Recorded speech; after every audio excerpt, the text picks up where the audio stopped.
Hello everyone, my name is Linus Cosgrove and I'm the NHS Veteran Aware Rehabilitation Lead. And today I'm just going to give you a bit of a talk through the rehab project and what we've been up to so far. So the aims of the project were to review rehabilitation services for veterans, and that all started when the project was launched in 2021 with a review of many rehab services across the NHS in England, private organisations and the third sector. And that concluded in 2023 with a report that was published, Improving Veterans MSK Rehabilitation. That report made recommendations for healthcare providers as to how to improve their care of the armed forces community, and also highlighted some reported barriers that veterans faced when accessing healthcare. And then the other aim is to improve veterans rehabilitation. So to go about that, we took some of the recommendations from the report and created a best practice model to help people kind of put those recommendations into their practice. The idea behind the best practice model was that it should be easily applied and widely applicable to any rehab service. So it should be able to apply to any veteran with any condition across any rehab service in the country, whether it's an intensive specialist inpatient unit or whether it's a small satellite MSK clinic. So this is the best practice model. And of course, it will start with an initial assessment with a clinician, but then crucially having that veteran status recorded. Because obviously once a veteran has been identified and that status is recorded on the system, that then opens them up to all the support available throughout their healthcare journey. Then alongside their care, we're recommending that patients have access to a patient pack, which just has information on some key resources and support services, such as Op Restore, Op Courage, Op Nova, and some third sector support as well. And then we're encouraging staff to make referrals to any appropriate support services. The idea being that if we're telling all the patients and all the staff about the support available, then we're going to have the best chance of reaching as many veterans as possible who need that support. We're also recommending the use of values-based goal setting in rehab, just to try and improve some veterans' satisfaction with rehab, because some veterans have reported feeling unhappy with the kind of level aimed for in NHS rehab versus what they might have experienced previously in the armed forces. Of course, the two aren't directly comparable, because you're obviously probably aiming for a higher level in the armed forces if you're trying to rehabilitate someone back to active service, and the goals might be different in an NHS rehab setting, potentially after a medical discharge. But the evidence shows that values-based smart goal setting, particularly for patients who might be suffering from more chronic conditions, is very effective in improving their satisfaction by better aligning their goals with those of the clinician. Of course, any appropriate outcome measures to be recorded to kind of gauge clinical improvement. And then on the tail end of the model, referrals to leisure centres and community schemes to kind of maintain independence and promote self-management, and discharge with a patient-initiated follow-up. So some of the feedback has been that veterans can have quite a can-do attitude and often a delayed help-seeking behaviour as a result. And again, just for those patients who have possibly more chronic conditions, this gives them a contact point back into the service should they have a relapse of their pain or a flare-up of their symptoms. So to try and make it easy to put this model into practice, we've developed some resources so it can be more easily integrated into a department. And these are some of our resources. So the first one on the side is a poster to encourage people to self-identify to reception or admin staff. And that was developed after some feedback from some trusts we're working with, that then it could take some of the load off the clinicians potentially and just allow everyone in the service to play a role in identifying veterans. The second poster is to be displayed in waiting areas, and that is for veterans to access the resource pack that I discussed, so they can scan the QR code on there, and that takes them through to the resource pack, which has information on those key services, but it also has a values-based goal setting worksheet, which they can complete to then take to their rehab sessions to discuss with their clinicians. And then finally, we have a guide for staff. This one is similar to the patient guide, but it doesn't have the goal setting worksheet, and it's got a few extra services that can be used when treating veterans in their services.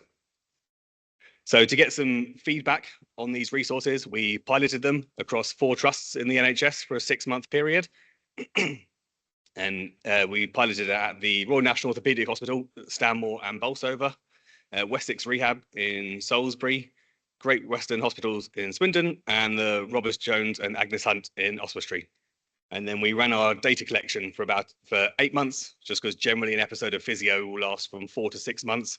And we wanted to have as many complete episodes of care included in the pilot. So here are some of the results. So over the 6 months, we had 100 veterans, which came through on the pilot, which was fantastic, because not only is it a nice round number that sounds good, but it made some of the calculations in my data analysis very, very easy. The percentages were very straightforward for me, which was great. And we also use this as an opportunity to collect some baseline data on how veterans are doing in rehab. So I haven't included it on the slide, but we had a look at the specialities that were involved, the number of sessions required, how they were discharged from the service, any outcome measure scores, and also any return to work data, which we couldn't draw a lot of information from because there was no baseline data set to compare to, but it did allow us to build a bit of a set that we can compare to moving forwards. I have written a full report on this pilot, which is going to be published very soon, which has a kind of more thorough rundown of all the data. But the other thing that we did with the pilot was we used it as an opportunity to gather some feedback on those resources. So as you can see from these graphs, the staff that were surveyed at the pilot sites, the majority of them found the in-service training and the poster and resource pack either somewhat useful or extremely useful. No one found it to be unhelpful, which was excellent. Some comments from staff were that they found it useful because they weren't as sure what services were out there, and then they'd since used that and they felt it had improved their care of veterans coming through their service. Out of the 100 veterans, 10 veterans consented to be contacted for one-to-one interviews afterwards, just to gain a bit more feedback.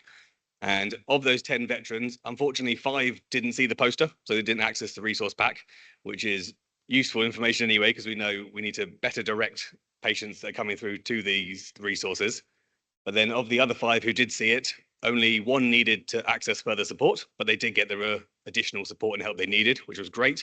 The other 4, fortunately, didn't need any additional support at this time, but they were very supportive of the program and happy that more was being done to help veterans in healthcare. So obviously, a couple of other takeaways from the pilot are that we had quite low or unmeasurable uptake of resources, because whilst we spoke to those 10 veterans, there were another 90 veterans at least who came through the pilot, and we don't know whether they access those resources or not. So that's something we need to address moving forwards. And then we also noted some variation in outcome measure recording between the different sites, both in the methods of collection and the outcome measures used. So it was slightly trickier to draw comparisons between those in different services. So moving forwards, we kind of, based on the good feedback, we want to kind of tweak and improve these things and then start to roll them out to other NHS trusts. And the way we're doing that is we're firstly asking trusts to nominate a Veteran Aware Therapies champion, just so they've got someone as a go-to in a therapies department and a rehab setting who can signpost to veteran resources and answer questions. We currently have Veterans Therapies champions in 23 trusts, which is great. We've developed an in-service training. You can see me again on the screen there, which is online now for staff to watch. It's just about 10 minutes long, and it just includes information on some key support services that people can use when treating veterans in their service, just to make it nice and easy. So that can be watched in service trainings in therapy departments. And then finally, we've redesigned the posters so they're a bit more eye-catching, hopefully for more veterans, and we've added in a dynamic QR code so we can now track the amount of patients who have scanned that and access the resource pack. So it gives us a better way of kind of measuring our impact and tracking our progress.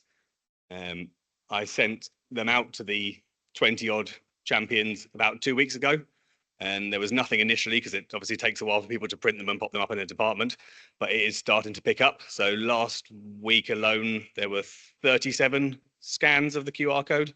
So 37 patients access the resource pack, which, given that it's only been a couple of weeks, I think is quite a promising start, because it's probably not up in all 20 physio departments. So that's quite promising and good. If anyone wants to have a look at the resource pack, there's some key rings with the QR code on the poster. So if everyone wants to have a go with that 15, 20 times before the end of the day, you'd really boost my numbers. That'd be great. I really appreciate it. And then on top of rolling that stuff out, what are the next steps? So whilst that stuff is useful, we also want to continue to evaluate how veterans are doing in rehab and try and gain some up-to-date data on how they're doing. And the way we're going to go about that is I'm starting to set up an outcome measure database between different trusts to look at clinical outcome measures in therapies, just so we can build that evidence base and get up-to-date information on what clinical improvement is being made by veterans in rehab, with a longer term goal that we could, one, compare that to the general population to see what the differences might be, and also use it as just to be able to highlight and share best practice as well. So the way we're structuring that will be quarterly focus groups with involved trusts, so we can kind of review an anonymized data set and see if there's much variation between services, but also if anyone's got consistently high scores, or they've got improving scores, or they're doing any new initiatives, then they can discuss and share that with the other people in the session. And similarly, if anyone's struggling, then that can be open to the floor for discussion to see if we can identify any areas for improvement and see how we can provide support. So I think it needs to be a collaborative approach. So by having regular discussions with the actual clinicians who are treating members of the armed forces community in their services day to day, allows us to be best placed to see how we can help and how we can best support that process. So if anyone particularly wants to get involved, you can join our Futures page. If you go into Futures NHS and search Veteran Aware, and then most importantly, find the rehabilitation box and subscribe to that one, you'll find all of our resources are on there. You can nominate a Veteran Aware Therapies champion in your trust. And lastly, if anyone wants to reach out with any questions or to get involved in anything, that's my email address. And similarly, you can scan the QR code here and leave your email if you like, and I'll keep you informed of any updates within the rehab project, and I can let you know when that report is published if anyone wants to have more of a read of the in-depth data. Thank you very much.